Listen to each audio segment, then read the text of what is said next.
თავი 21. გაიგო ქანაანელმა, ყარადის მეფემ, ნეგების მკვიდრმა, რომ ათარიმის გზით მოდიოდა ისრაელი, შეებრძოლა ისრაელს და მოსტაცა ტყვეები.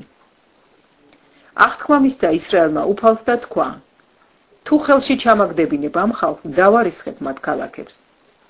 უსმინა უფალმა ისრაელის ხმას და ხელში ჩაუგდო ქანაანელნი.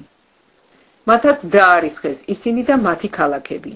უწოდეს იმ ადგილს სახელად ხორმა, ნარისხალი. დაიძრნენ ხორის მთიდან მეწამული ზღვის გზით, რომ შემოევლოთ ედომის ქვეყნისთვის. სულ მოკვლეობა გამოიჩინა ხალხმა გზაში. საყვედურით დაუწყო ხალხმა ლაპარაკი უფალს და მოსეს. რისთვის ამოგვიყვანა ეგვიპტიდან მოსაკლავად ამ უდაბნოში, რადგან არ არის პური და არც წყალი. შეგვაღონა უყუათო საჭმელმა. მიუსია უფალმა ხალხს შხამიანი გველები და მათაც დაკბინეს ხალხი. ბევრი გაწყდა ისრაელში. მივიდა ხალხი მოსესთან და თქვეს, ვცოდეთ რომ გისაყვედურეთ უფალს და შენ. ილოცე უფლისადმი რომ მოგცილდეს გველი. ილოცა მოსემ ხალხისათვის. უთხრა უფალმა მოსეს, გააკეთე უნასი და დაამაგრე კედზე. შეხედავს თუ არა მას ნაკბენი განიკურნება. გააკეთა მოსემ სპილენძის გველი და დაამაგრა იგი კედზე.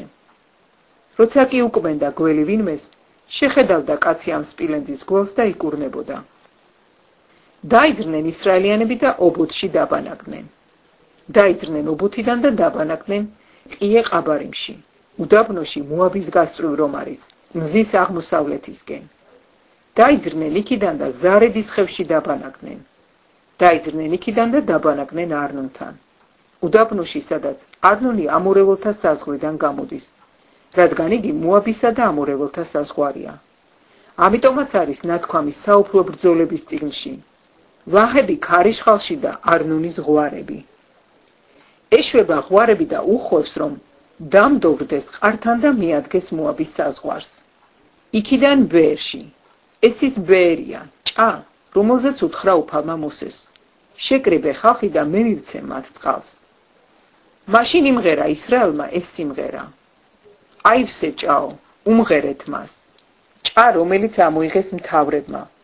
ამოთხარეს ერის თავკაცებმა კვერთხით, თავიანთი არგნებით, უდაბნოდან მათანისკენ. მათანიდან ნახალიელში, ნახალიელიდან ბამოთში. ბამოთიდან გავიდნენ დაბლობზე, მოაბის ველზე რომ არის, ფისგას მთასთან, უდაბნოსკენ რომ იყურება.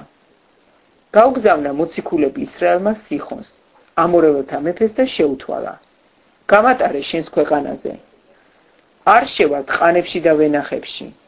არ დავლევთ ჭისწყალს. სამეფო გზაზე ვივლით, ვიდრე შენი საზღვრიდან არ გავალთ. არ დაანება სიხონმა თავის საზღვარზე გავლა. შეკრიბა სიხონმა მთელი თავისი ჯარი და გავიდა ისრაელის დასახვედრად უდაბნოში. მივიდა იაჰელაში და შეებრძოლა ისრაელს. მოსრა იგი ისრაელმა მახვილი და დაეპატრონა მის ქვეყანას არნუნიდან იაბოკამდე, ყამონეველთა ქვეყნამდე, რადგან გამაგრებული იყო ყამონელთა საზღვარი. აიღო ისრაელმა ყველა ეს ქალაქი და დაიწყო ისრაელმა ცხოვრება ამორეველთა ყველა ამ ქალაქში, ხეშბონში და მთელს მის დაბა სოფლებში. რადგან ხეშბონი ამორეველთა მეფის სიხონის ქალაქი იყო. მან ბრძოლა გაუმართა მოაბის წინანდელ მეფეს და წაართვა მთელი ქვეყანა არნონამდე. ამიტომაც ამბობენ მეიგავარაკენი. წადით ხეშბონს, აშენდება და გამტკიცდება სიხონის ქალაქი. რადგან ცეცხლი გამოვიდა ხეშბონიდან, ალი სიხონის ქალაქიდან, შთანთქა ყარ-მოაბი, არნონის გორაკთა პატრონები. ვაი შენ მოაბო, განადგურდი ქამუშის ხალხო. თავისი ვაჟები ტოლვილებად აქცია. თავისი ქალები ამორეველთა მეფის სიხონის ტყვეებად. დავამხეთ განადგურდა ხეშბონი დიბონამდე, გავაუკაცრიელებ ნოფახამდე, მედებას მახლობლად რომ არის. დაიწყო ცხოვრება ისრაელმა ამორეველთა ქვეყანაში.